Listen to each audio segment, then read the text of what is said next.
La memoria de Imhotep presenta Cuentos antiguos de Emilia Pardo Bazán.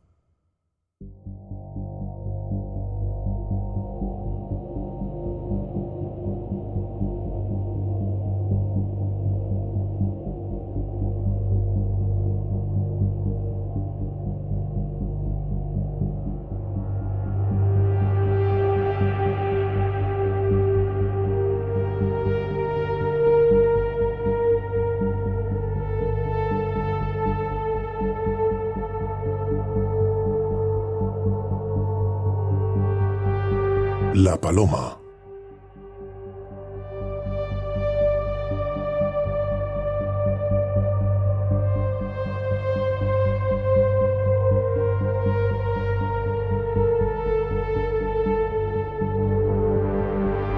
Cuando nació el príncipe Durbati, primogénito del gran Ramasinda, famoso entre los monarcas indianos, vencedor de los divos, de los monstruos y de los genios. Cuando nació, este príncipe, se pensó en educarle convenientemente para que no desdijese de su prosapia, toda de héroes y conquistadores. En vez de confiar al tierno infante a mujeres cariñosas, confiáronle a ciertas amazonas hircanas, no menos aguerridas que las de Libia, que formaban parte de la Guardia Real. Y estas hembras varoniles se encargaron de destetar y zagalear a Durbati, endureciendo su cuerpo y su alma para el ejercicio de la guerra. Practicaban las tales amazonas la costumbre de secarse y allanarse el pecho por medio de ungüentos y emplastos. Y al buscar el niño instintivamente el calor del seno femenil, solo encontraba la lisura y la frialdad metálica de la coraza. El único agasajo que le permitieron sus niñeras fue reclinarse sobre el costado de una tigresa domesticada que a veces, como en fiesta, daba al principito un zarpazo, y decían las amazonas que así era bueno, pues se familiarizaba Durbati con la sangre y el dolor, inseparable de la gloria. A los 18 años, recio, brillante y animoso, entró el príncipe en acción por primera vez, al lado del rey, que invadía la comarca de Sogdiana y Bactriana para someterla. Erguíase Durbati sobre un elefante que llevaba a lomos formidable torre guarnecida de flecheros. Cubría el cuerpo de la bestia un caparazón de cuero doble y en sus defensas relucían agudas lanzas de oro. Escogida hueste de negros armados de clavas cercaba al príncipe, y cuando se trataba de lid, Durbati se estremecía, sintiendo que los pies enormes del belicoso elefante, que barritaba de furor, se hundían en cuerpos humanos, reventaban costillas, despachurraban vientres y hollaban cráneos, haciendo informe masa sanguinolenta y palpitante. Al acabarse una batalla más reñida, Durbati osó preguntar a su padre, el gran rey, si aquella gente aplastada sufría mucho y si placía a Brahma que la gente sufriese. Y Ramasinda, colérico de la pregunta, que le pareció rasgo de flaqueza en el noble guerrero, solo contestó con palabras de un cántico sagrado. Mira delante de ti la suerte de los que fueron. Mira delante de ti la suerte de los que serán. El mortal madura como el grano y como el grano renace. Acababa de pronunciar estas palabras Ramasinda cuando cortó el aire una flecha y vino a fijarse, temblando, en la espalda del rey. Durbati, precipitándose hacia su padre, solo alcanzó a recibirle en brazos moribundo. La tropa, después de hacer pedazos al matador del rey, proclamó a Durbati, gritando que era preciso llevar a sangre y fuego a aquel país, y que el nuevo rey sabría cumplir tan alta empresa. Aquella noche, el huérfano se durmió con sueño de plomo y soñó cosas raras. Representósele otra vez el triste fin de su padre. Sintió la humedad de la sangre que emanaba la herida y la humedad del llanto que él mismo, Durbati, no se había atrevido a derramar en presencia del ejército, pero que ahora fluía copioso, empapando sus ropas. Y cuando desahogaba así el dolor, Parecióle que sobre su pecho notaba un calor grato y suave, como un peso delicioso, y rozaba su cara algo fino, cual seda.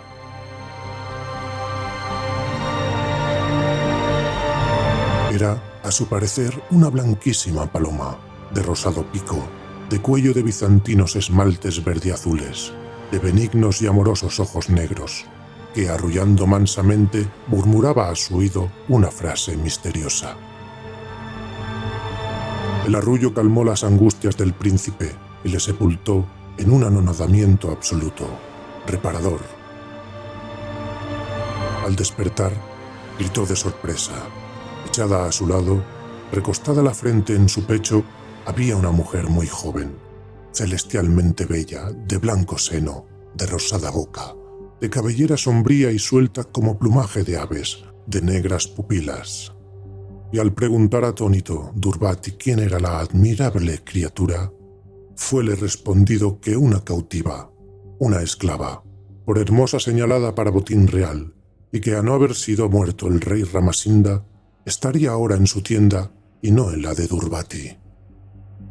Mozo era, y nunca había ardido en su corazón el incendio que transforma y perpetúa los seres. En aquel punto y hora lo sintió con tal fuerza que se borró de su mente cuanto no fuese la cautiva.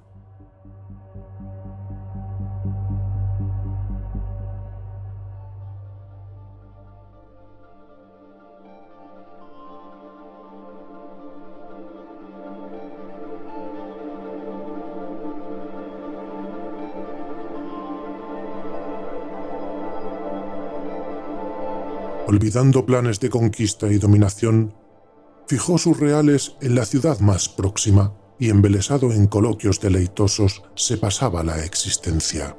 No por eso se crea que Durbati se entregó a la molicie y al desenfreno. Al contrario, poseído casi siempre de exquisita delicadeza, con casto arrobamiento, amaba a la cautiva a la manera que enseñan los kandas o himnos védicos, con el atman o que quiere, aliento o espíritu. Repitiendo aquellas palabras consagradas, en verdad lo que amamos en la mujer no es la mujer, sino el espíritu. Y quien busque en la mujer más que el espíritu, será abandonado por Brahma. Recordando que la primera noche en que tuvo cerca a su amiga, soñó Durbati que una paloma se le arrimaba arrullando, Paloma la llamó, y Paloma la nombraron todos.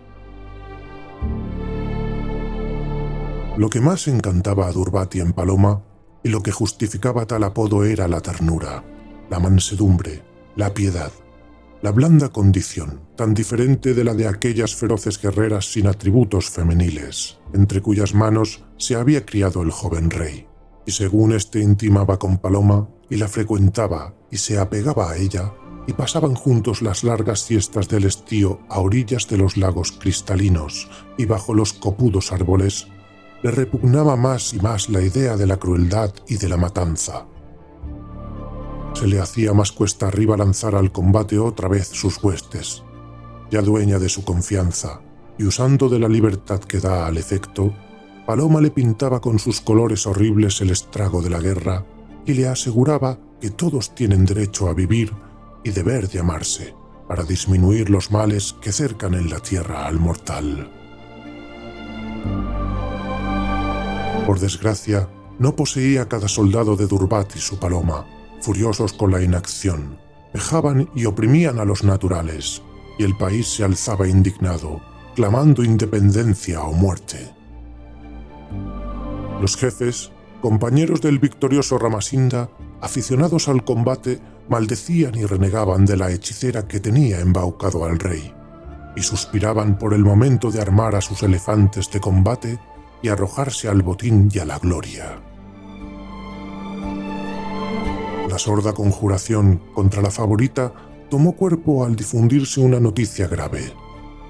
Contra todos los ritos, costumbres y leyes, contra el decoro de su nombre y las tradiciones heroicas de su raza, Durbati iba a elevar al trono a aquella mujer y regresar después a los bordes del Ganges, abandonando la tierra ganada por el empuje de sus armas, ajeno al rebaño, abandonando la tierra ganada por el empuje de sus armas, devolviendo la libertad a sus moradores, sin apropiarse ni una pulgada de territorio ni una oveja de ajeno rebaño. Cundió la nueva entre las tropas y oyéronse maldiciones e imprecaciones contra el afeminado rey que los deshonraba y envilecía. Era preciso que su razón estuviese perturbada y que aquella bruja, secuaz de los magos, hubiese dado algún bebedizo o hierba mala al joven héroe, para que olvidase la dignidad real y los deberes de su cargo altísimo, que principalmente en la guerra se resumen. Persuadidos ya de haber adivinado la causa de la decadencia y trastorno de Durbati, concentráronse las amazonas y los jefes, y una noche, sigilosamente, sorprendieron y robaron a Paloma de la misma cámara real. No ha logrado la historia esclarecer su paradero. Las desgarradoras quejas de Durbati, sus ruegos, sus amenazas, no consiguieron que los raptores se la restituyesen. Únicamente, ante la insistencia del joven rey, quizá deseosos de hacerle irónica burla, idearon colocar en su lecho, mientras dormía, una paloma mansa, que llevaba por collar el anillo de la cautiva. Paloma de níveo plumaje, de trastornado cuello verde-azul, de rosado pico, de ojos negros, amantes y candorosos. No se sabe si Durbati entendió la sátira o si, en efecto, supuso que aquella ave arrulladora y dulce era el Atman o espíritu de su amada. Lo cierto es que, fingiendo atribuir el caso a un prodigio, convocó a sus huestes y les hizo saber que aquella metempsicosis de la amiga vuelta paloma significaba que Brahma quería la paz perpetua, la paz luciendo como blanca aurora sobre el mundo, y que esta resolución estaba decidido a mantenerla, cortando la cabeza sin demora a quien se opusiese o suscitase dificultades de cualquier género. Y en efecto, en todo el reinado de Durbati no se derramó gota de sangre humana.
Prejaspes.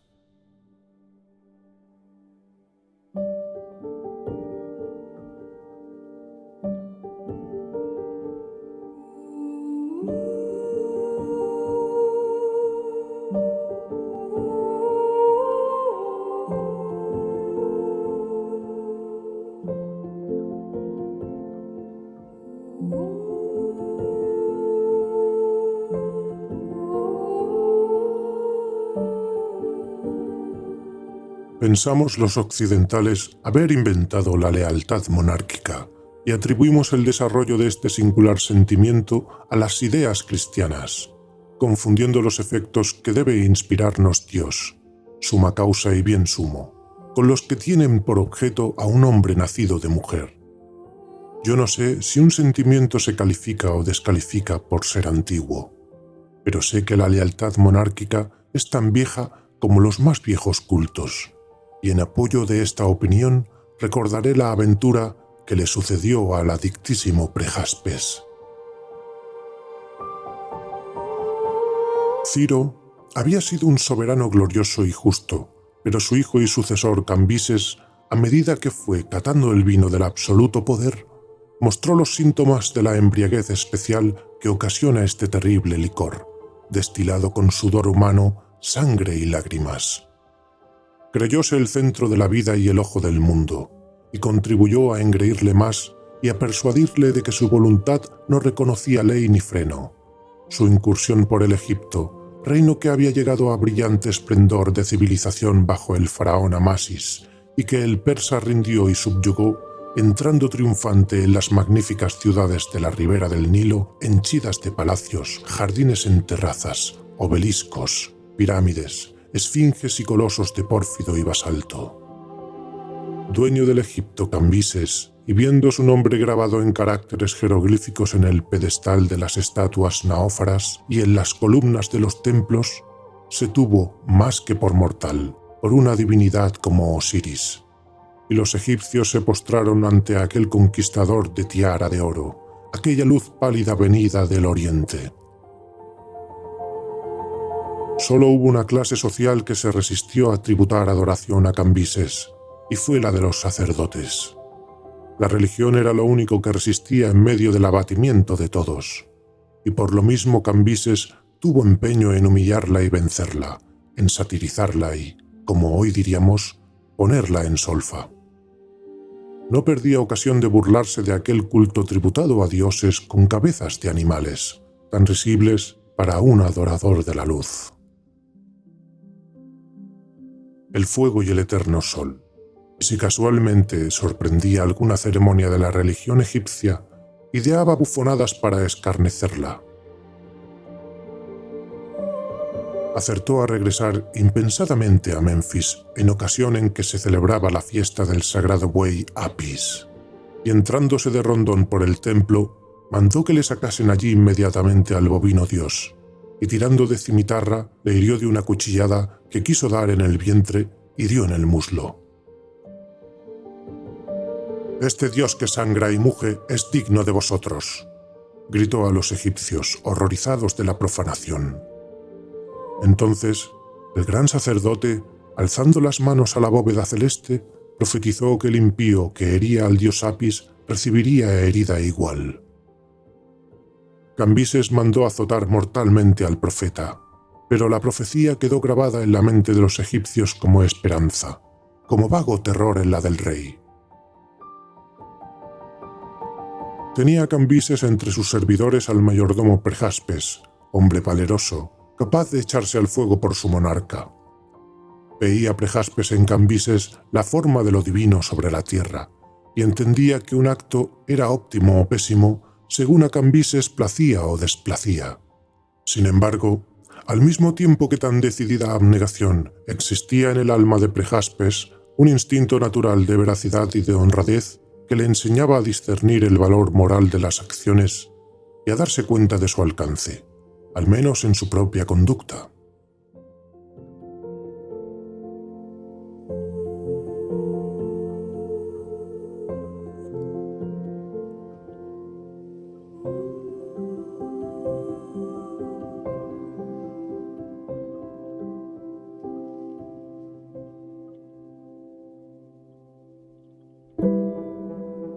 La única noción que Prejaspes no alcanzaba es que si hay regla moral para las acciones humanas, esta regla obliga lo mismo o más a los príncipes que a los vasallos. Y cuando las órdenes de los príncipes están con la regla en contradicción, la obediencia solo a la regla es debida. No lo entendía así Prejaspes, y hasta suponía, por exceso de nobleza de ánimo, que su sangre y su vida entera y su alma inmortal pertenecían a Cambises. Sucedió, pues, que Cambises, conocedor de la incondicional lealtad de su mayordomo, preguntóle un día qué decían de su rey los vasallos. Y como Prejaspes hubiese observado que al monarca le enfurecía y exaltaba el beber, contestóle lleno de buena intención y con entereza y respeto: «Señor, opinan que eres un soberano valeroso y grande, pero que te gusta el vino en demasía. No complació la respuesta a Cambises, por lo mismo que exhalaba el acre aroma de la verdad. Frunció el poblado entrecejo de azabache y por sus ojos cruzó un relámpago como el que despide el puñal al salir de la vaina. Sin embargo, no hizo la menor objeción, señal malísima, y siguió hablando con agrado a su mayordomo. Cosa de una semana después, al levantarse de la mesa, hora en que solía Cambises pasear por los jardines entreteniéndose en tirar agudas flechas a los pajarillos, llamó a Prejaspes y al hijo de Prejaspes, copero mayor de palacio, y al verlos en su presencia dijo a Prejaspes en tono alegre: «¿Sabes que he estado pensando en eso de que mis vasallos comenten mi afición al vino? Porque capaces serán de creer que soy algún insensato y que el abuso de la bebida ha turbado mis sentidos, nublado mis pupilas y debilitado este brazo que puso al Egipto por alfombra de mis pies. ¿Lo creerás? Yo mismo siento aprensión y quiero hacer un ensayo. Ea, que tu hijo se coloque ahí enfrente. Cuádrale bien. Échale atrás los brazos para que descubra el pecho. Así, voy a flechar el arco y disparar. Si coloco la punta en mitad del corazón, convendrás en que se engañan mis súbditos y Cambises conserva íntegras sus facultades». Prejaspes, silencioso, obedeció. Temblor profundo sacudía sus miembros. Gruesas gotas de sudor helado asomaban en la raíz de sus cabellos. Un vértigo oscurecía sus ojos, pero aún le sostenía la esperanza quimérica de que aquello fuese una chanza feroz, y no más. Cambises tendió el arco, apuntó cuidadosa y lentamente, pellizcó la cuerda. Un silbido desgarró el aire, y el hijo de Prejaspes giró sobre sí mismo y cayó al suelo desplomado. «¡Hola!», gritó Cambises. «Aquí mis trinchantes, abrid el pecho de ese, a ver si el hierro ha partido de medio a medio el corazón». Palpitaba este débilmente aún cuando se lo presentaron a Cambises con la flecha plantada en el centro, sin desviación de una línea. Soltó el rey gozosa carcajada y volvióse hacia el anonadado Prejaspes, preguntándole en tono de buen humor: «¿Qué tal? ¿Sé yo disparar? ¿Sé acertar? ¿Conoces otro arquero mejor que tu rey?». Tardó Prejaspes en contestar a la regia chanza cosa de medio minuto. Estaba inmóvil, y sus pupilas inmensamente dilatadas. No sabían apartarse de aquel corazón sangriento, tibio todavía, el corazón de su dulce hijo, cuyas débiles contracciones expirantes a cada segundo parecían decirle con misterio: «Padre, véngame». Arrancar aquella flecha misma, clavarla en la tetilla de Cambises, ¡oh ventura, oh goce! De pronto, Prejaspes volvió en sí. Era el rey, era su rey, su dueño, su árbitro, la imagen del eterno sol sobre la tierra. Y devorándose el labio entre desesperada mordedura, su lengua profirió esta respuesta cortesana: «Señor, el dios Apolo no flecha mejor que tú». E inclinándose hasta el suelo, desapareció para revolcarse a solas, para poder morderse las manos y herirse el rostro y cubrirse el cabello de ceniza. Y en presencia de Cambises, Prejaspes ocultó sus lágrimas, fiel como el perro, acompañándole siempre. Pasado el primer horrible dolor, diríase que le amó más desde que hubo entre los dos sangre y sacrificio. A su lado estaba el día en que, montando, Cambises, precipitadamente para sofocar una rebelión, se hirió con su propia cimitarra en el muslo, donde había herido al dios Apis. Y a su cabecera, cuando se gangrenó la herida y le llevó a la sepultura, Prejaspes fue quien ungió con aromas de nardo y cinamomo el cadáver, y le colocó en las ciertas sienes la tiara de oro.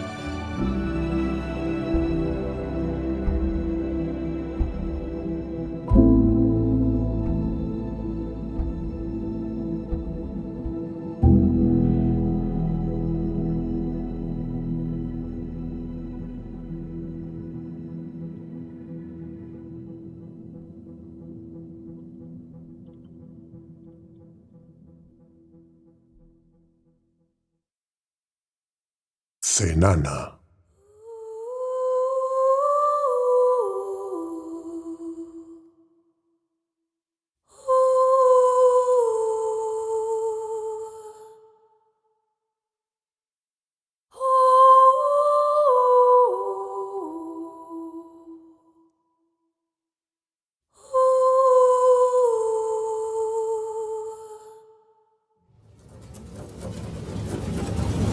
Alejandro Magno es de esos caracteres históricos que se prestan igualmente a severa censura y a hiperbólica alabanza. Atrae en virtud de un contraste vigoroso, y ya es luz, ya tinieblas, pero grande siempre. La complejidad de su alma extraordinaria se explica por antecedentes de familia y de educación. Era hijo de Filipo, que reunía a un valor de león una sensualidad de cerdo, y de Olimpias, reina de arrestos viriles, capaz de ajusticiar a sus enemigos por su propia mano y de mirar con tan despreciativa majestad a 200 soldados encargados de asesinarla, que se volvieron sin hacerlo, declarando no poder resistir aquella mirada dominadora y terrible. Era alumno de Aristóteles, cuyo nombre lo dice todo, y durante 8 años había bebido de tal fuente la sabiduría que sirve para templar y engrandecer el ánimo, y la ciencia política que señala rumbos gloriosos a la ambición. Y en un espíritu donde la levadura de todas las pasiones humanas fermentaba al lado de las nociones de todos los ideales divinos, tenían que surgir entre impulsos atroces y violentas concupiscencias bellos rasgos de continencia, piedad y magnanimidad, y hasta poéticos romanticismos, semejantes al que da asunto a este cuento.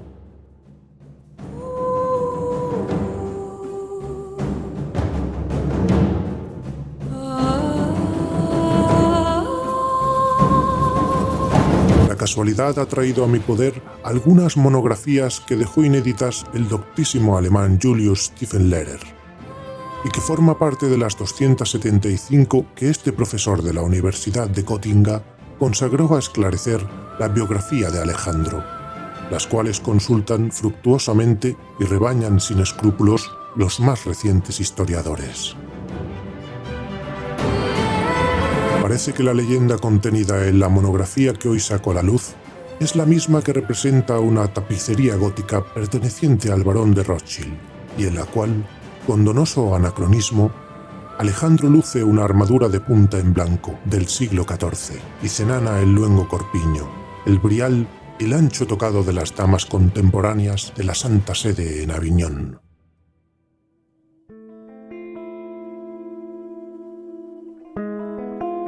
Ha de saberse que Alejandro, después de aniquilar a Darío y hacerse dueño de Persia, fue corrompido por la muelle y refinada vida asiática y por el servilismo de aquellas razas que, a diferencia de los griegos, se postraban ante el rey tributándole honores divinos. Pero, en los primeros tiempos, antes de que el vencedor se dejase vencer por las delicias que reblandecen el alma, luchó para sobreponerse y conservar sus energías morales.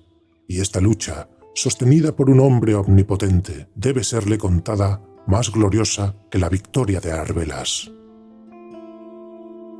Claro es que entre las tentaciones de que se veía asaltado Alejandro a cada instante, descollaba la tentación de la mujer, dulcísima asechanza en que caen las almas grandes, igual o acaso más hondo que las pequeñas.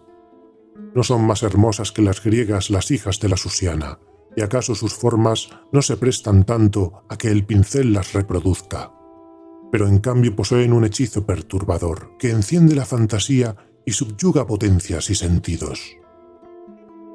Los rostros pálidos y prolongados como la luna en su creciente, según la comparación del poeta Firdusi, donde se abren los labios sinuosos, color de cinabrio, parecidos a una flor de sangre, los ojos luengos, de negrísimas y pobladas pestañas, lagos a la sombra, dice una canción persa, los cuerpos flexibles, delgados de cintura y que en lo alto se ensanchan a manera de jarrón que contiene 2 tersas magnolias, el cutis impregnado de aromas sabeos, el pie diminuto encerrado en la delicada babucha de piel de serpiente bordada de perlas, el vestir artificioso, las gasas que muestran y encubren hábilmente el tesoro de la beldad, los cabellos rizados con primor, los brazos lánguidos que saben ceñirse a guisa de anillos de culebra, otros tantos anzuelos y redes para Alejandro, de los cuales no acertaba a desenvolverse.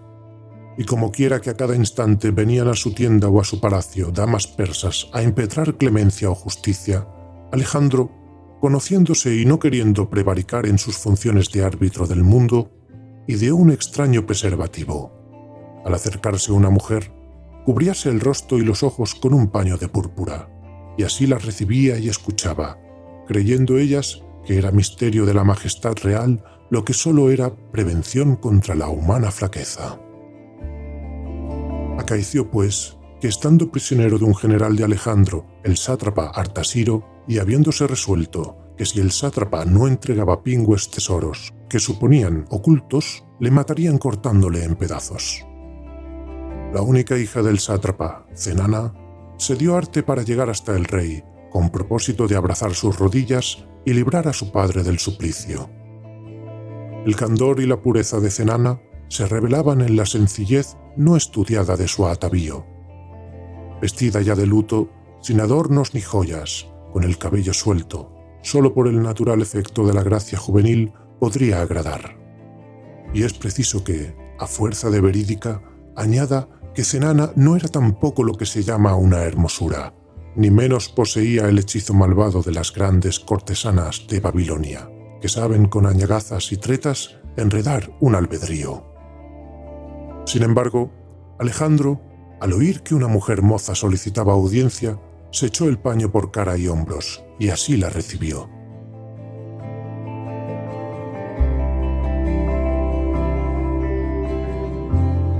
Al no ver la faz augusta, prestó ánimo a la tímida Cenana.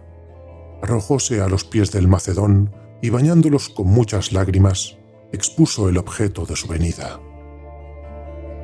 Notando que Alejandro la escuchaba atentísimo y al parecer con extraña complacencia, explicó detenidamente el caso. Y así que hubo oído la promesa de que su padre tenía salva la vida, Cenana, después de estrechar otra vez las rodillas de Alejandro, desapareció, yendo a ocultarse con su nodriza en una cueva cercana a Babilonia, pues temía ser perseguida y ultrajada por los mismos que intentaban matar al sátrapa. Pocos días después de este suceso, habiendo notado Higinio, el mayor amigo y confidente de Alejandro, que éste andaba asaz pensativo, cabizbajo y melancólico, le preguntó la causa, y Alejandro, exhalando un suspiro, respondió: «Es una cosa extraña, querido Higinio, lo que me sucede. Ya sabes que, para precaverme, recibo a las mujeres con el rostro cubierto, porque las hermosas persas hacen daño a los ojos. Ay, ¿de qué me ha servido? Ya veo que el enemigo más allá de los ojos tiene su fortaleza. Recordarás que últimamente me pidió audiencia una dama, hija del sátrapa Artasiro, y yo, fiel a mi propósito, no alcé el trozo de púrpura que me impedía verla. Pero escuché su voz, y no hay arpa hebrea ni lira eolia que a la cadencia de esa voz pueda compararse. El corazón me salta al recordar la música de esa voz. A solas repito palabras que ella pronunció por evocar mejor el recuerdo del tono con que las dijo. No sé cómo no atropellé por todo y no la detuve aquí cautiva para seguir oyéndola. Creo que fue el efecto del mismo encanto que la voz me produjo. Estaba que ni me atrevía a respirar. Y ahora, de día, de noche, tengo aquella voz en los oídos, sueño con ella, y solo puedo aliviar mi mal oírla resonar otra vez. Ya lo sabes. Búscame a Cenana, tráemela aquí, porque si no, conozco que perderé el juicio». Obedeció Higinio prontamente, y puso en movimiento numerosa cohorte a fin de descubrir a la misteriosa beldad, por tal la tenía. Bien escondida estaba Cenana, pero al fin se averiguó su refugio, e Higinio, antes de llevarla a la presencia de Alejandro, la enteró de cómo el rey, prendado de su voz, se moría por ella. La joven persa, al saber esto, murmuró dulcemente con su voz melodiosa que la emoción timbraba: «Gloria es para mí haber causado tal impresión en el gran rey, pero la placa de plata bruñida en que contemplo mi rostro después del baño y el tocado me dice que no soy bella. Alejandro, al verme, perderá las ilusiones. Temo su indignación y temo ante todo que recaiga su cólera sobre mi padre. ¿Por qué no le haces creer a Alejandro que estoy obligada por un voto a los dioses a presentarme cubierta la cara con un velo? Yo no he visto a Alejandro, él no me verá, y así tal vez consiga evitar su enojo». Pareció a Higinio tan excelente el ardid de la discreta cenana que estuvo conforme, y la misma noche la condujo a los jardines del gineceo de Alejandro. Embriagado éste con la divina voz de la joven persa, se resignó a la condición de velo y hasta encontró en ella un misterio picante y un singular hechizo. Le parecía que aquel amor velado y despojado del vulgar incentivo de unas facciones más o menos lindas era algo delicado y original que no había gustado nunca. El casto imán de aquel velo triunfó de las desnudeces y la licencia impúdica de las otras damas persas, obstinadas en requerir al héroe. «Habla y no te descubras», murmuraba tiernamente Alejandro, sentado cerca de una fuente donde la luna fingía en el agua de los surtidores continuo desgrane de perlas, y las rosas del Gulistán, que después se llamaron de Alejandro, dejaban caer sobre las cabezas de los amantes perfumados pétalos. Fue el amor de Cenana el más largo e intenso de cuantos disfrutó Alejandro en su corta vida.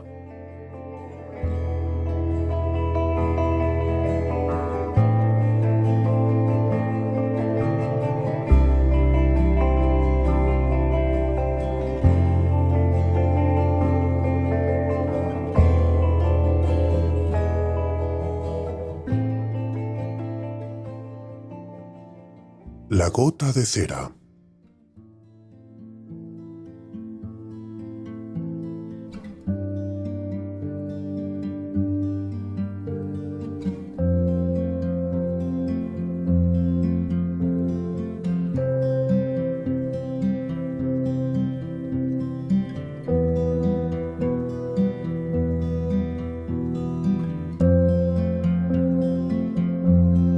Aunque los historiadores apenas le nombran, Higinio fue de los más íntimos amigos de Alejandro Magno. No se menciona a Higinio, tal vez porque no tuvo la trágica muerte de Filotas, de Parmellón y de aquel Clitos a quien Alejandro amaba entrañablemente y a quien así y todo, en una orgía, atravesó de parte a parte. Y sin embargo, si no mienten documentos descubiertos por el erudito Julius Tiefenlehrer, Higinio gozó de tanta privanza con el conquistador de Persia como demostrarán los hechos que voy a referir, apoyándome, por supuesto, en la respetabilísima autoridad del sabio alemán antes citado. Compañero de infancia de Alejandro, Higinio se crió con el héroe. Juntos jugaron y se bañaron en Pela, en los estanques del jardín de Olimpias, y juntos oyeron las lecciones de Aristóteles. La leche y la miel de la sabiduría la gustaron, así puede decirse, en un mismo plato, y en un mismo cáliz libaron el néctar del amor, cuando deshojaron la primera guirnalda de rosas y mirto en Corinto, en casa de la gentil hetera Ismeria. Grabó su afecto con sello más hondo el batirse juntos en la memorable jornada de Queronea, en la cual quedó toda Grecia por Filipo, padre de Alejandro. Los dos amigos, que frisaban en los 19 años entonces, mandaron el ala izquierda del ejército y destruyeron por completo la famosa legión sagrada de los tebanos. La noche que siguió a tan magnífica victoria, Higinio pudo haber conseguido el generalato. Alejandro se lo brindaba con hartos elogios a su valor. Pero Higinio, cubierto aún de sangre, sudor y polvo, respondió dulcemente a los ofrecimientos de su amigo y príncipe. «No acepto el generalato, porque habiéndome portado bien hoy, tal recompensa y tan alta dignidad me obligarían en conciencia a portarme todavía mejor en otras ocasiones que sobreviniesen, y no puedo comprometerme a amanecer cada día con más valor y más fortuna. Además, de las enseñanzas de nuestro maestro Aristóteles, saco yo en limpio que el hombre, habitualmente, debe vivir en paz y no en guerra. Queda demostrado que no soy ningún medroso. El que ha combatido a tu lado en Queronea ya tiene derecho a plantar un laurel en el sagrado bosque de Marte. Déjame de batallas y dame otro puesto cerca de ti, Alejandro, porque te quiero bien y te serviré fielmente». Alejandro, cuya sangre hervía pidiendo luchas y glorias, se conformó mal de su agrado a los deseos de Higinio y le nombró su gran copero.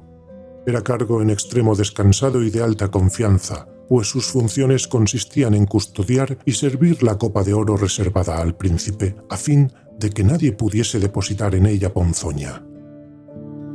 El oficio de Higinio le permitía vivir en constante comunicación con Alejandro, y cuando éste subió al trono, sucediendo a su padre, asesinado por Pausanias, los cortesanos auguraron a Higinio brillante carrera. Poco tardaron en verse desmentidos tales pronósticos. Higinio continuó presentando, recogiendo y custodiando la ya regia copa, sin mezclarse en intrigas ni aspirar a otras grandezas. Mientras tanto, Alejandro asombraba al universo con sus campañas y triunfos y ofrecía a Grecia, en compensación de la perdida libertad, páginas de luz para la historia. Conteniendo a los bárbaros y sojuzgando el inmerso imperio de Asia, bien pronto se vio dueño del mundo Alejandro. Cuando, después de dejar trazado el emplazamiento de Alejandría y de entrar vencedor en Babilonia y Ecbatana, el hijo de Filipo se declaró hijo de Júpiter y decretó su propia apoteosis. Higinio, que hacía mucho tiempo no departía con su rey, limitándose a servirle la copa en silencio, fue despertado a las altas horas de la noche de orden de Alejandro, que le llamaba a su cabecera. La recién hecha deidad no podía dormir y reclamaba cuidados y consuelos.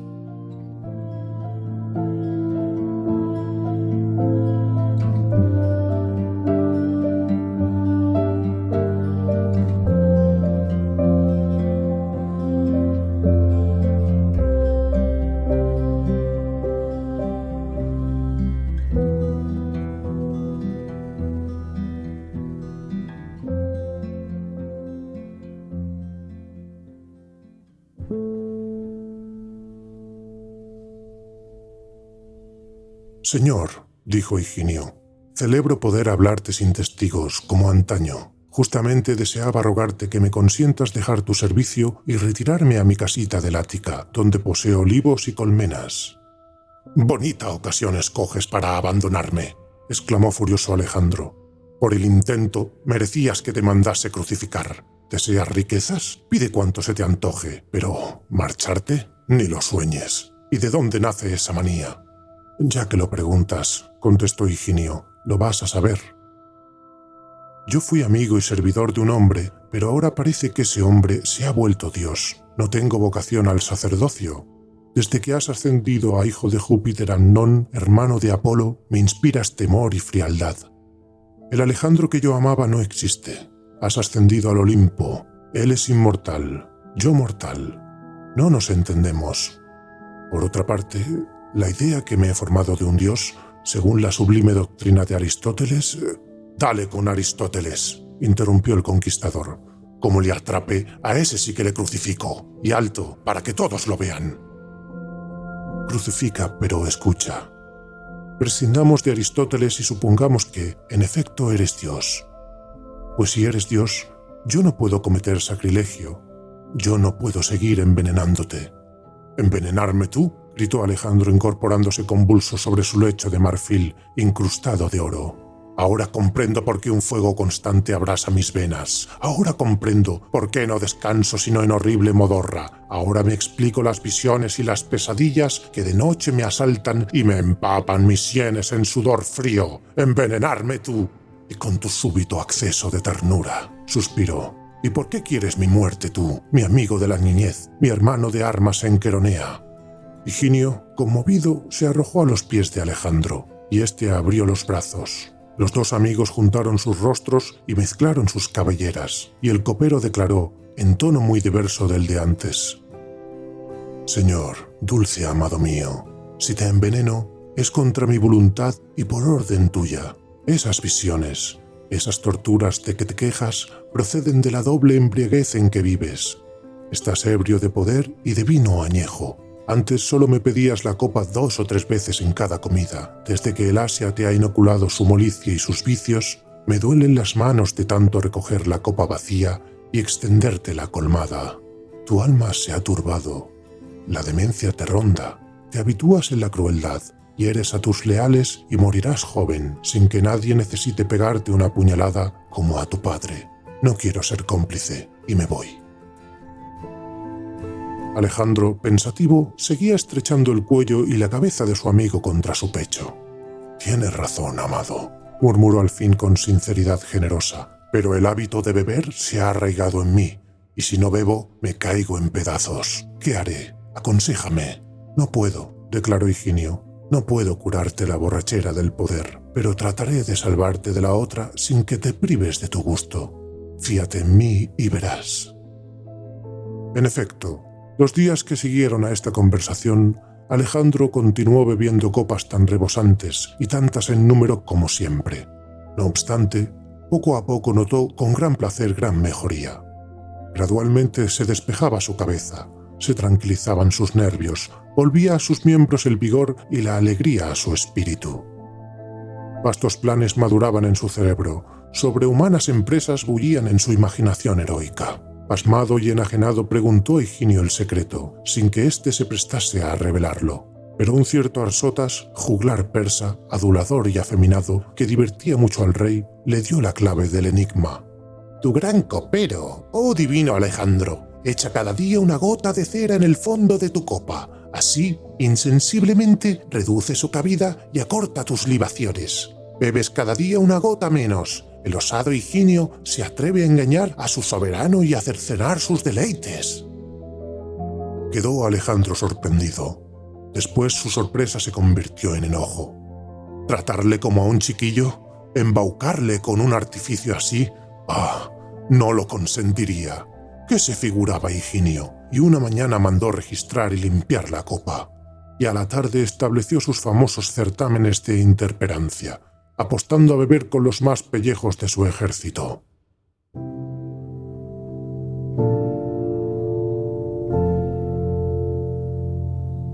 Higinio entonces desapareció. Probablemente se retiraría al Ática. En cuanto a Alejandro, nadie ignora la ocasión y modo de su muerte. Después de vaciar con alarde jactancioso no su propia copa, sino la enorme llamada de Hércules, cayó redondo, dando un grito. La fiebre que allí mismo se apoderó de él le arrebató del mundo a los 32 años de edad, en la plenitud de la vida y de la gloria.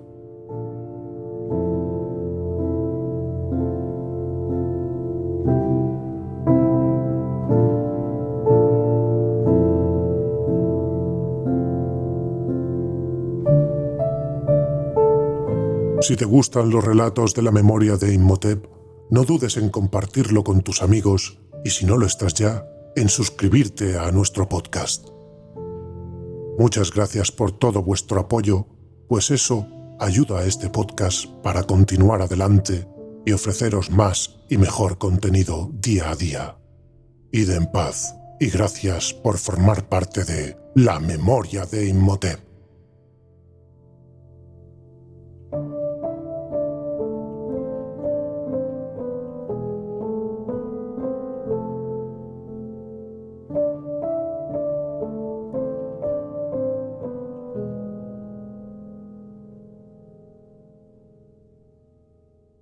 La Palinodia.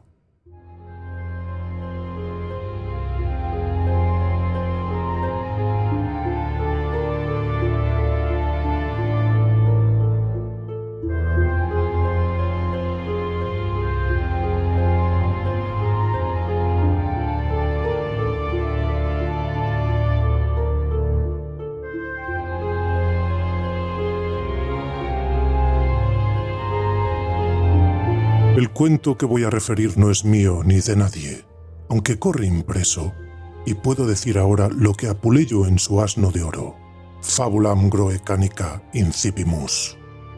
Es el relato de una fábula griega, pero esa fábula griega no es de las más populares, tiene el sentido profundo y el sabor a miel de todas sus hermanas. Es una flor del humano entendimiento, en aquel tiempo feliz en que no se había divorciado la razón y la fantasía, y de su consorcio nacían las alegorías risueñas y los mitos expresivos y arcanos.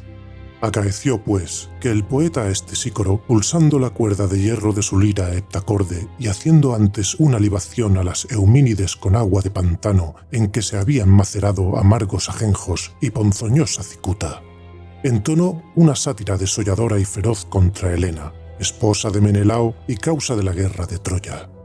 Describía el vate con una prolijidad de detalles que después imitó en la Odisea el divino Homero, las tribulaciones y desventuras acarreadas por la fatal belleza de la Tindárida.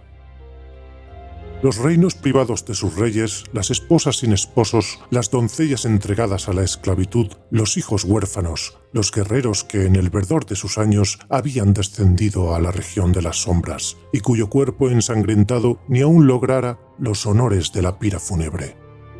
Y trazado este cuadro de desolación, vaciaba el carcaj de sus agudas flechas, acribillando a Helena de invectivas y maldiciones, cubriéndola de ignominia y vergüenza a la faz de Grecia toda. Con gran asombro de este Sícoro, los griegos, conformes en lamentar la funesta influencia de Helena, no aprobaron, sin embargo, la sátira. ¿Acaso su misma virulencia desagradó a aquel pueblo instintivamente delicado y culto? ¿Acaso la piedad que infunde toda mujer habló en favor de la culpable hija de Tíndaro? Su detractor se ganó fama de procaz, languilargo y desvergonzado, gachas, como suele decirse. Se encerró en su casa, donde permaneció atacado de misantropía y abrazado a su fea y adusta musa vengadora. El sueño había cerrado sus párpados una noche, cuando a deshora creyó sentir que una diestra fría y pesada como el mármol se posaba en su mejilla.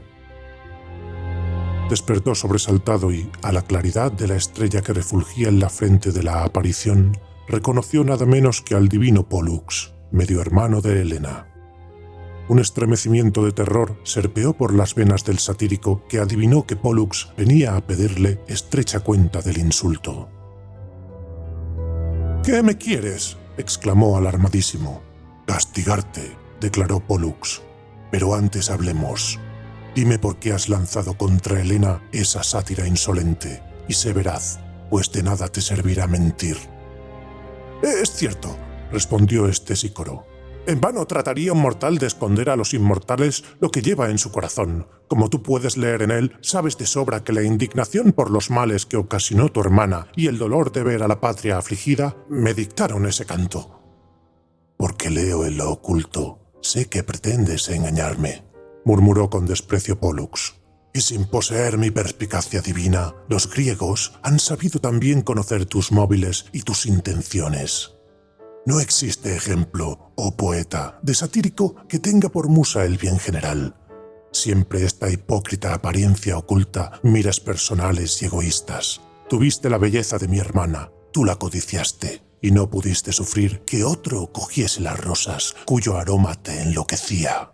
Tu hermana ha ultrajado a la santa virtud», declaró enfático este Sícoro. «Mi hermana no recibió de los dioses el encargo de representar la virtud, sino la hermosura», replicó Pólux enojado. «Si hubiese un mortal en quien se encarnasen a un mismo tiempo la virtud, la hermosura y la sabiduría, ese sería igual a los inmortales. ¿Qué digo? Sería igual al mismo Jove, padre de los dioses y los hombres. Porque entre los demás que se nutren de la ambrosía, los hay, como la sacra Venus, en quienes solo se cifra la belleza, y otros, como la blanca Diana, en quienes se diviniza la castidad. Si tanto te reconcomía el deseo de zaherir a los malos, debiste hacer blanco de tu sátira algunas de las infinitas mujeres que en Grecia, sin poder alardear de la integridad y pureza de Diana, carecen de las gracias y atractivos de Venus. La hermosura merece veneración. La hermosura ha tenido y tendrá siempre altares entre nosotros. Por la hermosura, Grecia será celebrada en los venideros siglos. Ya que has perdido el respeto a la hermosura, pierde el uso de los sentidos, que no sirven para recrearte en ella por la contemplación estética». Y vibrando un rayo del astro resplandeciente que coronaba su cabeza, Pólux reventó el ojo derecho de este Sícoro. Aún no se había extinguido el ay que arrancó al poeta el agudo dolor, y apenas había desaparecido Pólux, cuando apareció el otro dioscuro, Cástor, medio hermano también de Helena, hijo de Leda y del sagrado cisne, y pronunciando palabras de reprobación contra el ofensor de su hermana, con una chispa desprendida de la estrella que lucía sobre sus cabellos, quemó el ojo izquierdo del satírico, dejándole ciego. Alboreó poco después el día, mas no para el malaventurado este Sícoro, sepultado en eterna y negra noche. Levantándose como pudo, buscó a tientas el báculo, y pidiendo por compasión a los que cruzaban la calle que le guiasen, fue a llamar a la puerta de su amigo el filósofo Artemídoro, y derramando un torrente de lágrimas, se arrojó en sus brazos, clamando, entre gemidos desgarradores: Oh Artemídoro, desdichado de mí, ya no la veré más, ya no volveré a disfrutar de su dulce vista.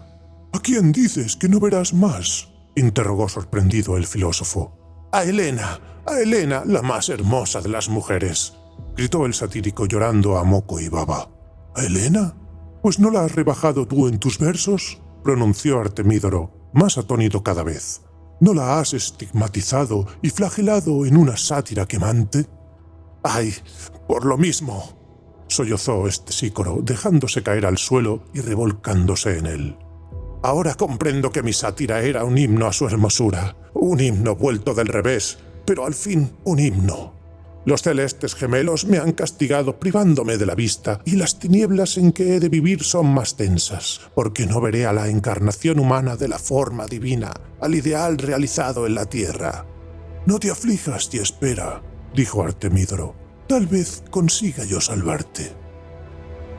Cuando la incomparable Helena supo de Artemídoro que su detractor, Stesícoro, solo lamentaba estar ciego por no poder admirar sus hechizos, sonrió, halagada la insaciable vanidad femenil, y murmuró con deliciosa coquetería. Realmente, Artemídoro, ese vate es un infeliz, un ser inofensivo, nadie le hace caso en Grecia, y yo menos que nadie. No merece tanto rigor y tanta desventura. Anúnciale que voy a sanarle los ojos.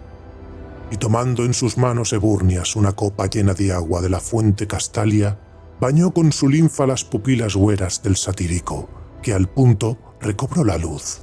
Como el primer objeto que vio fue Helena, se arrodilló transportado, prorrumpiendo en una oda sublime de gratitud y arrepentimiento, que se llamó Palinodia.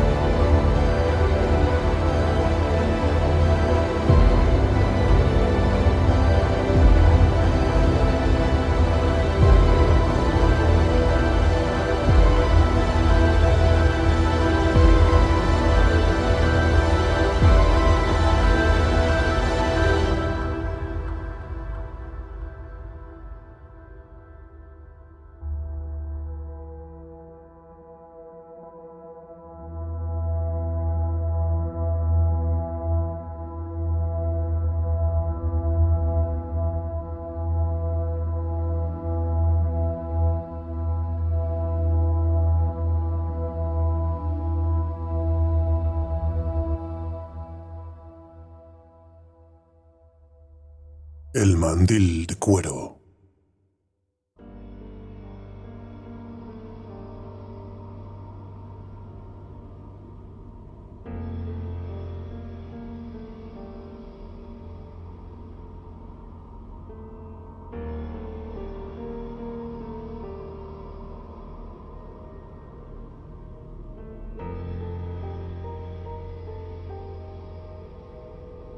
No creáis que esto que voy a referir sucedió en nuestros días ni en nuestras tierras, ni que es invención o ficción. Si encierra alguna moraleja aprovechable, consistirá en que la historia tiene sentido y enseñanza. Ay del género humano si la historia se redujese a la opresión del débil por el fuerte, al triunfo de la violencia.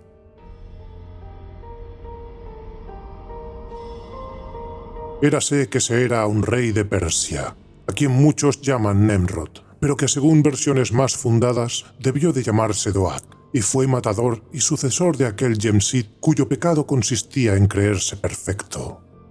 Este Doak era mago brujo y sabidor, pero en vez de ejercer su ciencia según la habían ejercitado sus predecesores, fundando ciudades, enseñando y propagando artes e industrias, venciendo en singular batalla a los Tibos o genio del mal, estableciendo las primeras pesquerías de perlas, horadando las primeras minas de turquesas, popularizando el conocimiento del alfabeto y de los signos que, trazados sobre ladrillo o piedra, conservan al través de las edades el recuerdo de los hechos insignes, el empecatado Doak solo utilizó su magia para componer y destilar filtros y venenos y refinar ingeniosos suplicios porque se deleitaba en el dolor, y los gemidos eran para él regalada música.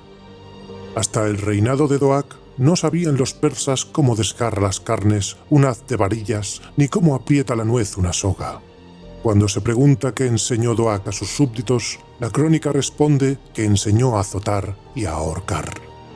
Cansado sin duda el cielo, infligió a Doak un padecimiento cruel y vergonzoso. Una mañana, al disponerse a gozar de las delicias del baño, notó el rey que en cada hombro le había salido gruesa verruga, tamaña como un huevo y de la mismísima figura que una cabeza de serpiente, chata, verdosa, horrible. Al principio no dolían las tales excrescencias, pero no tardaron en ulcerarse y causar atroz martirio que determinaba en Doak accesos de rabia, siendo lo peor que, como no quería enseñar a los médicos ni a persona viviente su asqueroso alifafe, tenía que lavarse, curarse y vestirse solo, y atender a las úlceras con las plastas y ungüentos que encontraba en su repertorio mágico. Desesperado ya de tantas recetas que habían salido vanas y realizando nuevos conjuros, un día amaneció con la persuasión de que el único remedio eran los sesos de un hombre, aplicados calientes aún a las enconadas heridas. No vaya nadie a asustarse de la ignorancia que esto acusa en los tiempos de Doak, pues aún en los nuestros hemos podido ver que se receta el redaño del carnero, el pichón abierto en canal y el trozo de carne de buey sobre el lupus. Que la sangrienta medicina sería algo eficaz se demuestra con que poco a poco fueron vaciándose las prisiones del reino de Persia. Diariamente ejecutaban a 2 pesos para sacarles el meollo. Mas no hay en el mundo cosa que no se agote, y también los criminales encerrados. Así es que, cuando faltó la ración de meollo fresco, se fijó un atributo de 2 hombres por día, que cobraban sayones y verdugos enviados aquí y allá a requisar. Solían estos elegir entre las familias numerosas, el individuo enfermizo, deforme, imposibilitado, el viejo, el inútil. Y ocurrió que, enterándose Doak de esta circunstancia, montó en furiosa cólera, jurando que si seguían dándole el desecho y lo peor de los sesos de sus vasallos, los degollaría a todos. Entonces los verdugos resolvieron sacrificar lo más florido de Ispahan para dejar al rey satisfecho. No se determinaron, sin embargo, a buscar víctimas entre la gente poderosa, magnates, empleados de la casa real, pero, en los primeros instantes, acordándose de que un pobre herrero, llamado Cabé, tenía 2 hijos como 2 pinos de oro, gallardos en extremo y diestros en todos los ejercicios corporales, y pareciéndoles buena presa, los sorprendieron en la plaza pública, los degollaron, les abrieron el cráneo y llevaron a Doak su masa cerebral caliente todavía. Hallábase Cabé trabajando en su forja cuando los vecinos, entre compasivos e indiscretos, acudieron a darle la fatal nueva. Al pronto pareció como si el mísero padre no se hubiese enterado de la inaudita desventura que le comunicaban. Helado, inmóvil, mudo, escuchó la relación del atroz caso.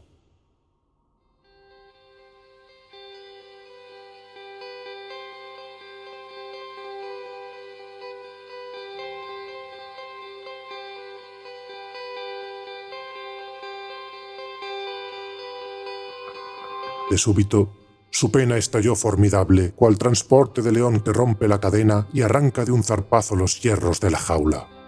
Lo que hizo salvar a Cabé fue saber que precisamente por ser sus hijos fuertes, inteligentes y hermosos, los habían señalado para la cuchilla. No dejarme ni uno siquiera para el consuelo. ¡Ah! Juro por la luz eterna del sol que me vengaré.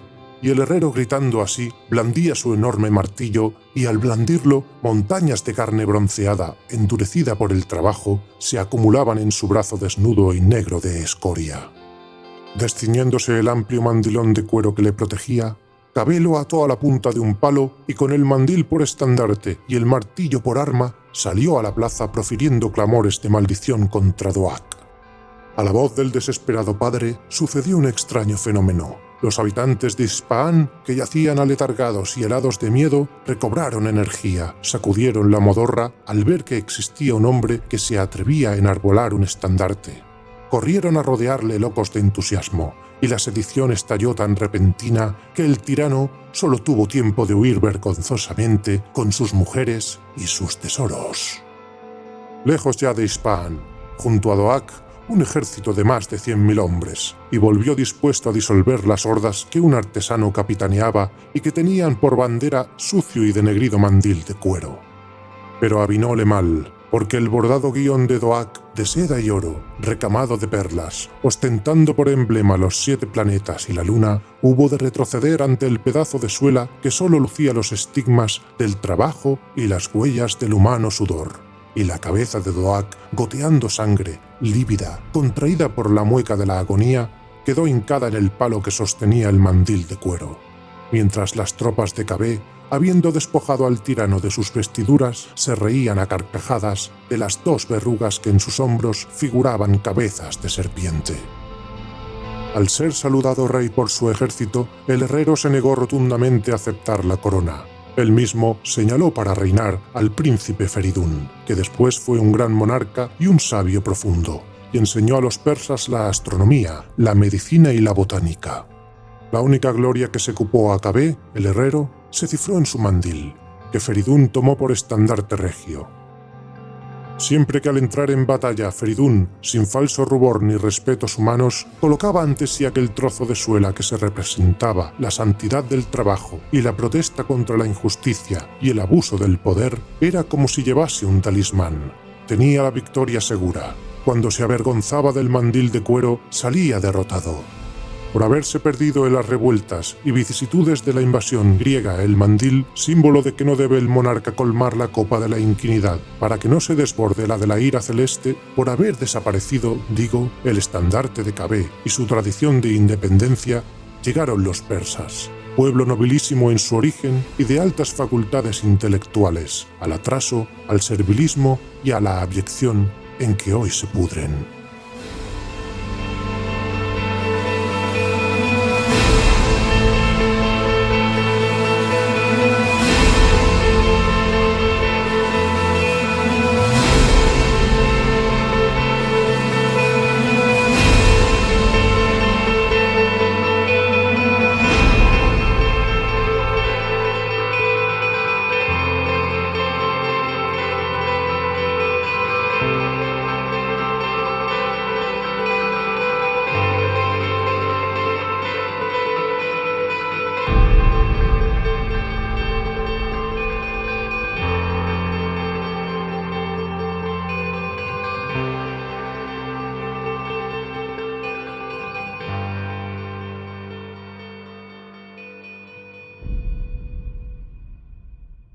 Los cabellos.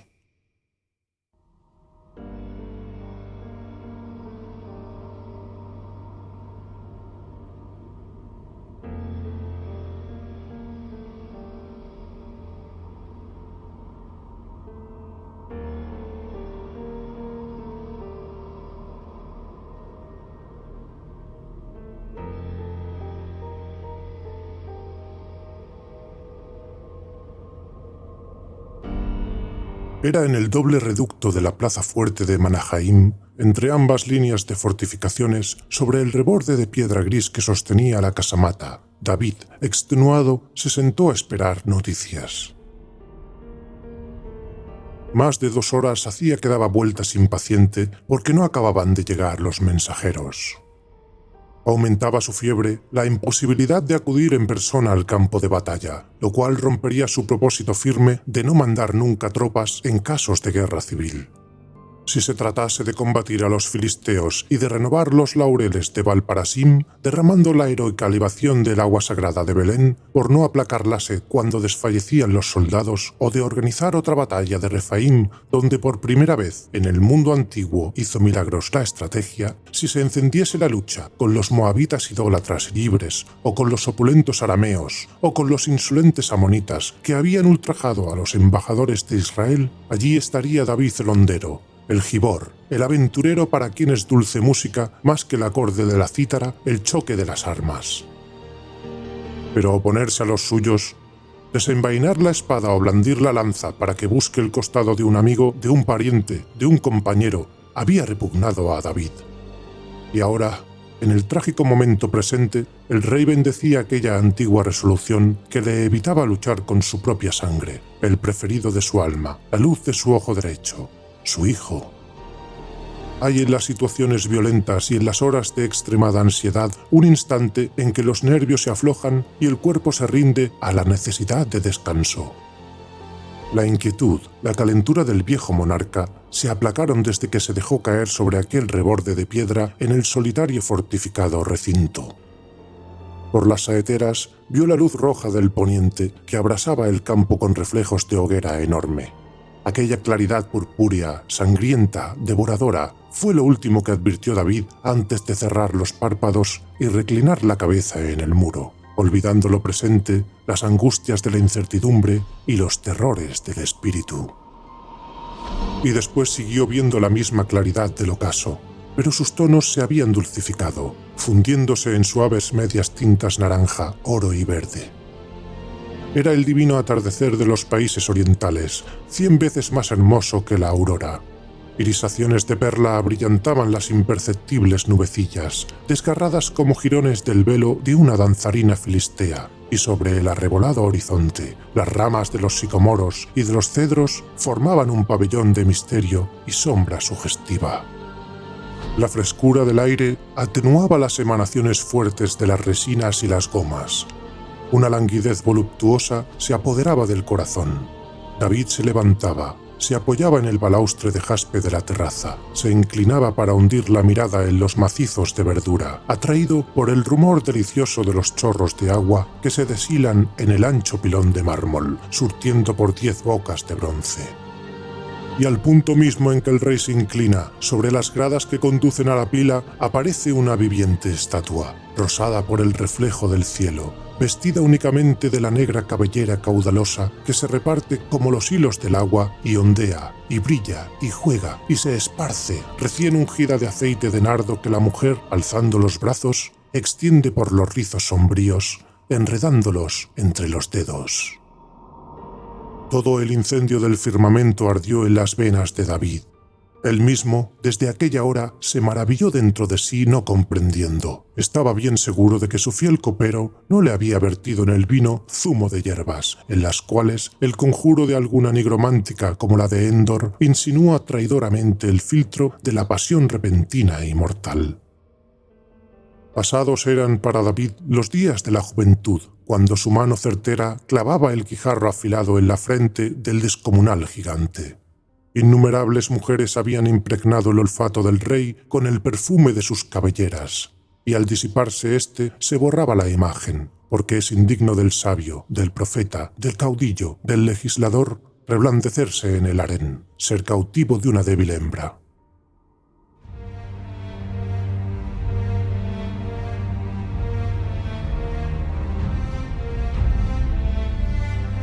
Y sin embargo, en aquel instante no cabía duda. Era el incendio del cielo el que ardía en las venas de David, y el rey conocía que ni toda el agua de la piscina, ni de los torrentes que bajan impetuosos de Cedar y Hebrón, sería bastante a extinguirlo. Betsabé le había robado el seso, no con el crujir de sus sandalias, porque descalzos tenía los finos pies y hasta sin argolla de plata el sutil tobillo, sino con el aroma peculiar de sus bucles negros como la tentación. Rápidamente sobrevenía la noche, y muchas noches más, durante las cuales David se abismaba en su pecado, esperando de un modo confuso la hora del arrepentimiento. Presentía la aparición de la conciencia, el descenso del ángel severo y terrible. Era inútil. Su pecado yacía hondo en su corazón, arraigado allí y fijo a manera de saeta en la herida. Ni la ciencia arcana que había de recibir andando el tiempo Suleimán, a quien llamamos Salomón, acertará a explicar las causas de la perseverancia en el amor, fenómeno extraño que induce fatalmente a un ser hacia otro ser. David no podía vivir sin la esposa de Urías el Eteo, el mejor oficial, el valiente compañero de armas. Si aquella mujer hubiese pertenecido a un enemigo. David, estremeciéndose, pensaba en las sugestiones del miedo de la favorita, en las súplicas tiernas e insinuantes como silbo de culebra entre las rosas del valle de Jericó. «No accederé», murmuraba, pero la idea del engaño y el crimen iba ya deslizándose en su alma, impregnándola de veneno. Urías estaba sentenciado. El sentimiento más generoso y bello que crea la vida militar, el leal compañerismo, el cariño de los que a un mismo riesgo se exponen y ganan la misma gloria, le gritaba a David: «Vas a cometer la mayor de las infamias». Y a sabiendas, David, el de la conciencia despierta, el gran arrepentido, el que sentía incesantemente la tremenda presencia de Elohim Jehová por el olor de unos cabellos de mujer, envió al capitán Urías, uno de los 30 gibores o valientes, bajo los muros de Rabat Amón, con mensaje cerrado para el general Joab. Y en cumplimiento de la real orden, Urías fue puesto a la cabeza de un destacamento que a toda costa debía entrar en la ciudad. Y Urías obedeció, gozoso, ansioso de victoria, y su cuerpo quedó tendido al pie de la muralla, bañada en sangre. En los oídos de David, llenos de la voz acariciadora y ambiciosa de Betsabé, sonaba entonces otra voz terrible, la de la vidente Natán, por cuya boca hablaba el Señor. Trémulo en brazos de la favorita, de la que ya era su esposa, se humillaba ante el airado anatema, la maldición fatídica. Porque hiciste lo malo en mi presencia, no se apartará espada de tu casa, y sobre tu casa levantaré el mal. Al evocar las palabras del vidente, David exhalaba un gemido doloroso, y se despertaba, empapadas las sienes en sudor frío. Miraba alrededor con ojos extraviados y atónitos, y reconocía el lugar, aquel doble recinto fortificado de Mahanaim, tétrico y ceñudo, donde solo resonaban los pasos del centinela y se escuchaba, a trechos, el alerta gutural del vigía. A la roja brasa del poniente había sucedido el azul negruzco de la noche, sobre el cual parpadeaban las estrellas tristemente. Sin noticias aún, ¿qué podía haber sucedido allá en la selva de Efraín, donde desde la hora de la mañana luchaban las fuerzas del rebelde Absalón con las de David, mandadas por Joab? ¿Qué estragos hacía la espada aquella, nunca apartada de su casa, según la profecía? De súbdito, un clamoreo a distancia, una algazara inmensa. Confundíase el trotar de los corceles, el choque de las armas, el estrépito de la infantería hiriendo la tierra con el duro calzado militar y empujando a los cautivos entre alaridos de muerte y gritos de cólera, el mugir de los bueyes que arrastraban las carretas del botín. Todo lo que al oído experto del guerrero suena a triunfo. David se incorporó, pálido y espantoso. La guarnición de la plaza acudía con teas ardiendo y el primer mensajero caía a los pies del rey sin aliento, ahogándose. «Alabemos al Señor», tartamudeaba. «Desecha la rebelión. Pasados a cuchillo tus enemigos. ¡Gloria al rey! ¡Gloria al rey!». Arrojándose sobre el emisario, David exclamó furiosamente: «¿Y mi hijo? ¿Y Absalón, mi hijo, mi heredero, el príncipe real?». No hubo respuesta. Otro emisario llegaba jadeante, loco de júbilo. «El Señor ha confundido a los que te querían dañar. 20.000 quedan en el campo de batalla, consumidos por la espada, sirviendo de pasto a los buitres. Y Absalón, suspenso entre el cielo y la tierra, colgado de las ramas de un terebinto, ha recibido en el pecho muchos dardos. Dicha tuya ha sido, oh rey, que los hermosos cabellos del príncipe, todos impregnados de esencia, se enredaran en las ramas y le detuviesen en su precipitada fuga. A no ser por los negros bucles que caían como maduros racimos de vid a lo largo de la espalda, tu enemigo se hubiese salvado, tan ligera iba su mula».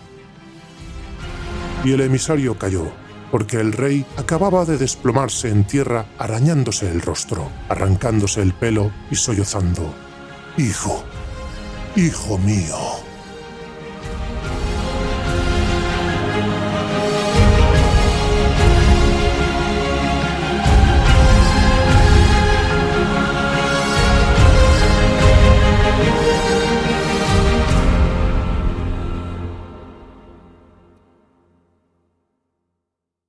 Al buen callar,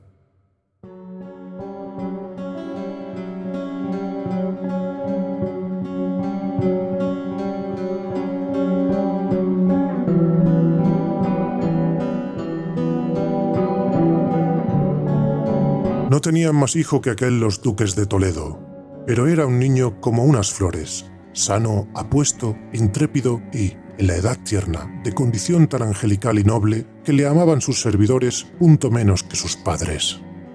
Traíale su madre vestido de terciopelo que guarnecían encajes de Holanda, luciendo guantes de olorosa gamuza y brincos y joyeles de pedrería en el cintillo del birrete. Y al mirarle pasar por la calle, bizarro y galán, cual un caballero en miniatura, las mujeres le echaban besos con la punta de los dedos. Las vejezuelas reían guiñando el ojo para significar «¿Quién te verá a los 20?» Y los graves beneficiados y los frailes austeros, sacando la cabeza de la capucha y las manos de las mangas, le enviaban al paso una bendición.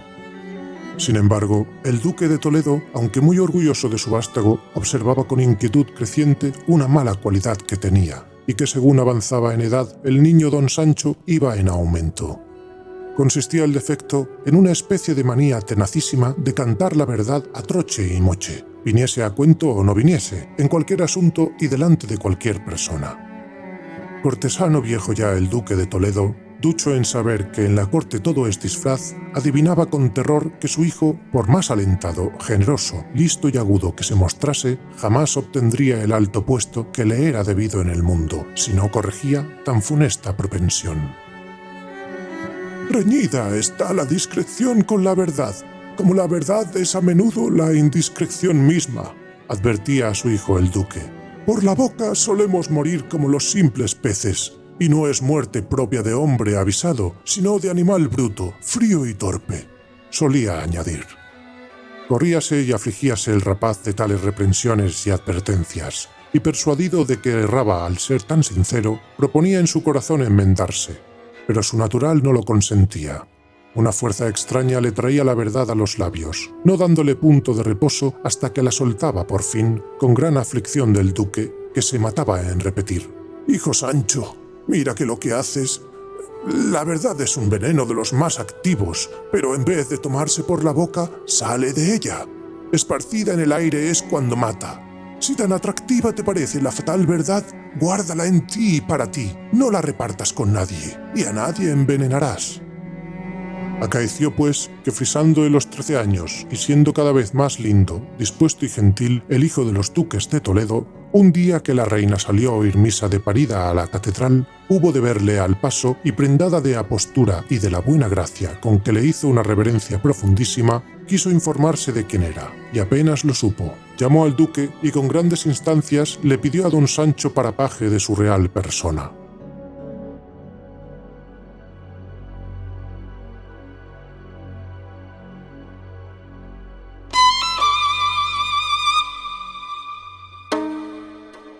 Más aterrado que lisonjeado, participó el duque a su hijo el honor que le dispensaba la reina. «Aquí de mis recelos, aquí del peligro, Sancho. Tu funesto achaque de veracidad ahora es cuando va a perderte y perdernos. Si la reserva y el arte de bien callar son siempre provechosas, en la Cámara de los Reyes son indispensables, te lo juro».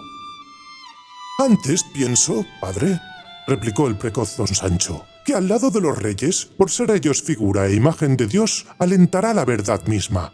No cabrá en ellos mentira ni acción que deba ser oculta o reservada».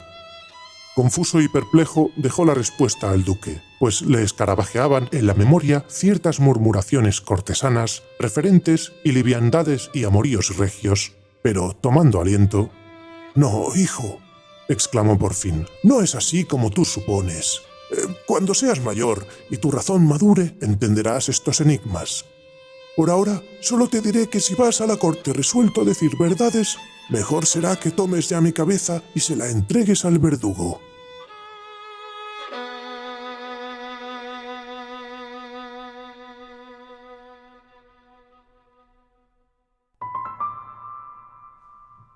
Cabizbajo y melancólico se quedó algún tiempo don Sancho, hasta que, como el que promete, extendió la mano con extraña gravedad, impropia de su juventud. «Yo sé el remedio», afirmó. «Mentir me es imposible, pero no así guardar silencio. Haced vos, padre, correr la voz de que un accidente me ha privado del habla, y yo os prometo, por dispensaros favor, ser mudo hasta el último día de mi vida si es preciso».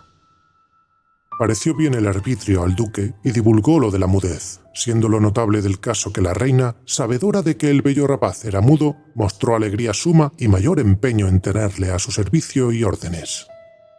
En efecto, desde aquel día asistió don Sancho como paje en la cámara de la reina, sellados los labios por el candado de la voluntad, viendo y oyendo todo cuanto ocurría, pero sin medios de propalarlo. Poco a poco, la reina iba cobrándole extremado cariño. Sancho se pasaba las horas muertas echado en cojines de terciopelo al pie del sillón de su ama y recostando la cabeza en sus faldas, mientras ella, con la fina mano cargada de sortijas, le acariciaba maternalmente los oscuros y sedosos bucles.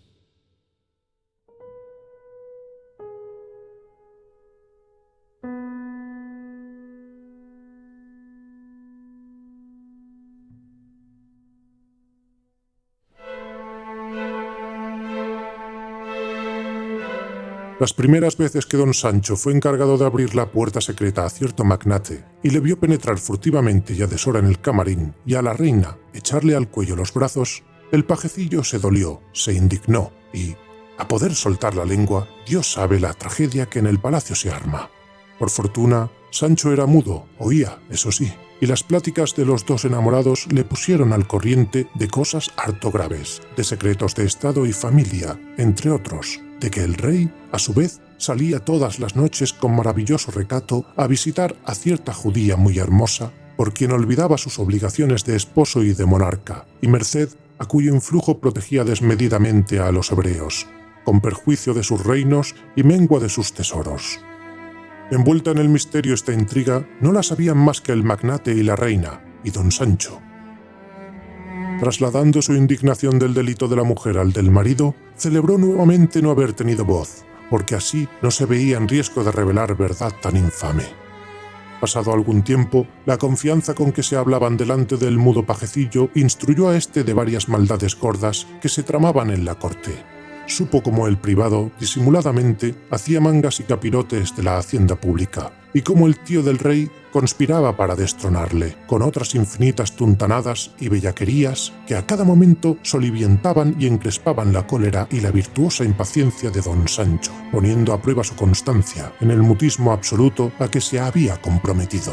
Sucedía entretanto que le amaban todos mucho, porque aquel lindo paje silencioso, tan hidalgo y tan obediente, jamás había causado daño alguno a nadie. No hay para qué decir si le favorecían las damas, viéndole tan gentil y estando ciertas de su discreción, y desde el rey hasta el último criado, todos le deseaban bienes. Tanto aumentó su crédito y favor, que al cumplir los 20 años y tener que dejar su oficio de paje por el noble empleo de las armas, colmáronle de mercedes a porfía el rey, la reina, el privado y el infante, acrecentando los honores y preeminencias de su casa y haciéndole donación de alcaldías, fortalezas, villas y castillos. Y cuando húmedas las mejillas de beso empapado de lágrimas con que le despidió la reina, que le quería como a otro hijo, oprimido el cuello con el peso de la cadena de oro que acababa de ceñirle el rey, salió don Sancho del alcázar y cabalgó en el fogoso andaluz de que el infante le había hecho presente.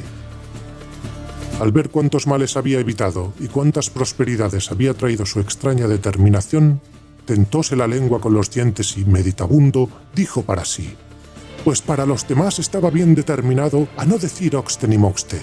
A la primera palabra que sueltes al aire, lengua mía, con estos dientes o con mi puñal te corto y te echo a los canes». Hay eruditos que sostienen la opinión de que esta historia procede de la frase vulgar, sin otra explicación plausible: «Al buen callar llaman Sancho».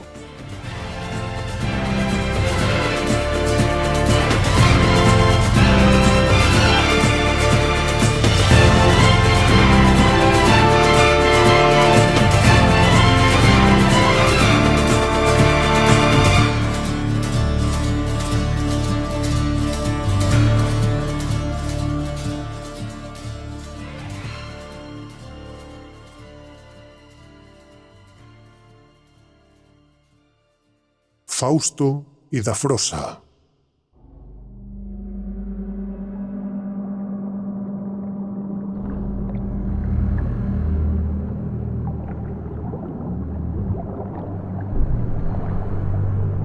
La aguardaba en el embarcadero a boca de noche, y cuando divisó a lo lejos la barca, que avanzaba al empuje de los brazos fuertes de los remeros, abriendo estela de luz verdosa en el mar fosforescente, al corazón de Fausto se agolpó la sangre y sus ojos se nublaron.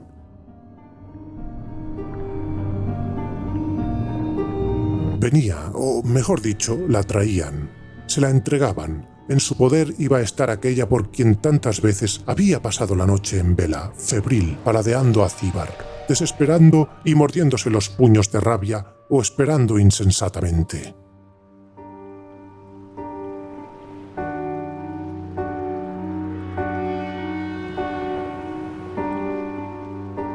¿Insensatamente? Criminalmente se diría mejor.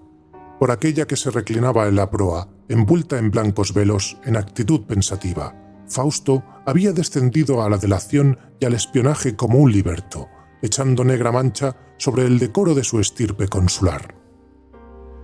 Por ella había deslizado en los oídos del emperador apóstata el consejo fatal al exprefecto Flaviano, y más de una velada a la claridad indecisa de la triple lámpara cubicularia.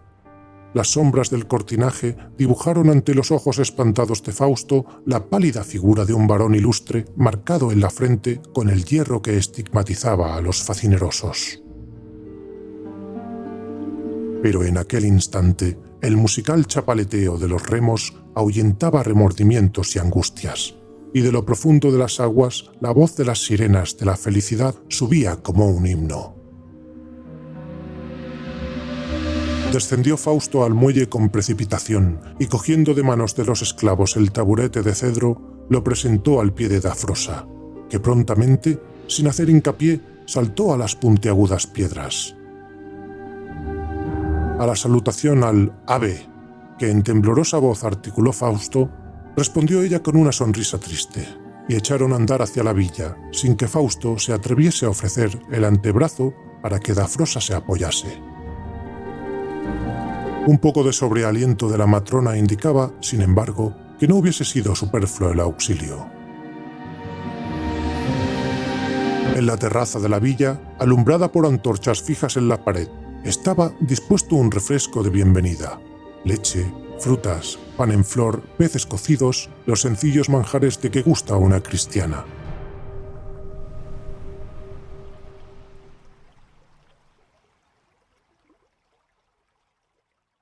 Se lo hizo observar Fausto a Dafrosa, la cual, rompiendo uno de los panes, los llevó a los labios, no sin hacer antes la señal de la cruz.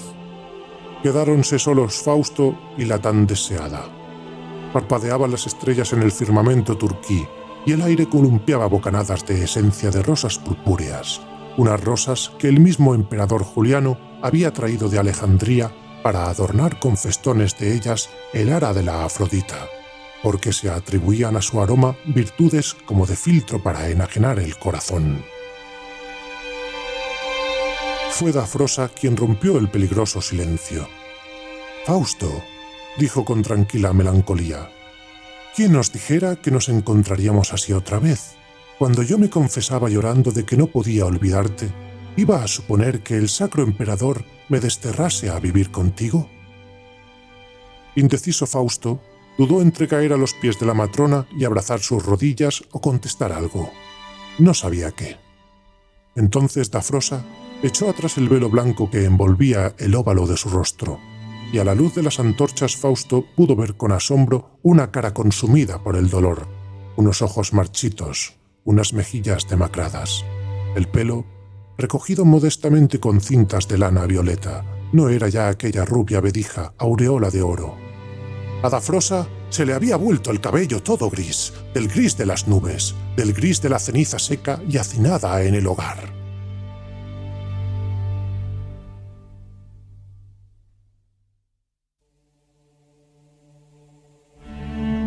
«Puedes mirarme impunemente, Fausto», añadió ella. «Soy otra. La Dafrosa que conociste no está ya en el mundo. Después de que me contemples, te volverás a tu palacio de Roma, dejándome sola en esta isla, donde haré penitencia. He sido justamente castigada por haberte querido, cariño involuntario que yo no podía arrancar de mí por más que hacía. Se llevaron a mi marido para matarle poco a poco, y a mí me despreciaron. Lo merecía. Ahora los malvados me entregan a ti, quizá por creer que tú eres un peligro. Para Dafrosa ya no hay peligros. Mírame así, despacio, con atención, examíname. La misericordia divina me ha quitado enteramente mi hermosura». Inmóvil permanecía Fausto. penetrado de un sentimiento singular, diferente de cuantos hasta entonces habían agitado su alma complicada de romano de la decadencia, de amigo del refinado filósofo, el César Juliano.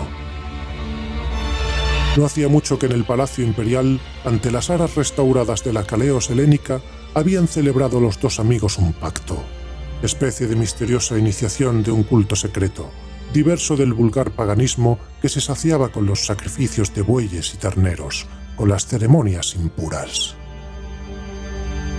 Esta otra religión, preferida por Juliano, reemplazaba la teogonía y las supersticiones con la adoración de la belleza suprema de la forma en su armonía divina, en su euritmia sacrosanta, cuya relación percibe la inteligencia por encima de los sentidos.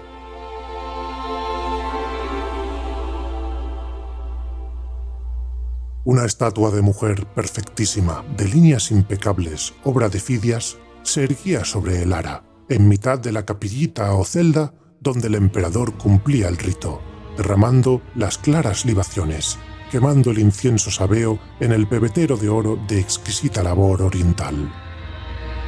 Y el apóstata, tomando de la mano a su amigo, le obligaba a postrarse allí, murmurando: «Esta es la diosa, esta, y no el triste Galileo, que ha traído la fealdad al mundo».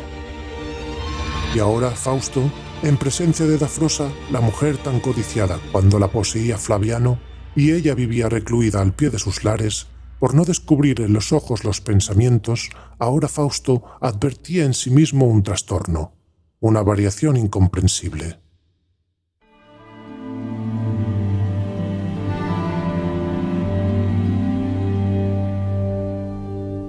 Los afanes, los delirios, las ansias de posesión, la fiebre pasional tanto tiempo sufrida, alimentada por la beldad que ata las almas y no las suelta hasta el sepulcro, habían desaparecido. La forma adorada no existía, y tampoco lo que se deriva de ella. En el mar tranquilo habían enmudecido las sirenas cantoras. En el cielo turquí las estrellas ya no parpadeaban de amor. Las rosas no desprendían ni un átomo de esencia. El rocío de la noche probablemente congelaba sus cálices, derramando en ellos una serenidad frígida. Las tenaces ligaduras de la carne se rompían en Fausto. Su sangre, antes fuego, discurría convertida en luz por las venas. Y acercándose a Dafrosa, le tomó las manos y las llevó a su frente, murmurando en un suspiro: «Porque has perdido tu hermosura, te quiero más. Te parecerá que es mentira, y a mí ayer me lo parecía también, pero mira que no te engaño». No retiró las palmas Dafrosa. Este sencillo contacto no infundía tanto horror a los cristianos de aquellos siglos como a los actuales, acaso porque entonces eran más castos en su corazón. Las palmas de Dafrosa halagaron la inclinada cabeza de Fausto y, acercando los labios a su oído, susurró: «Te creo. Es natural eso que me dices. Tú, Fausto, hermano mío, eres cristiano también».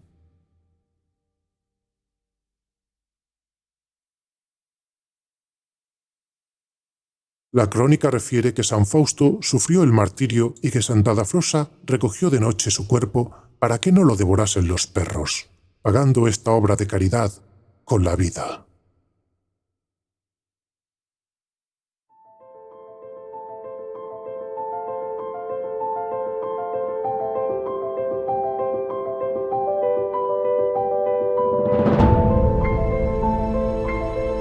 Si te gustan los relatos de la memoria de Imhotep, no dudes en compartirlo con tus amigos y, si no lo estás ya, en suscribirte a nuestro podcast.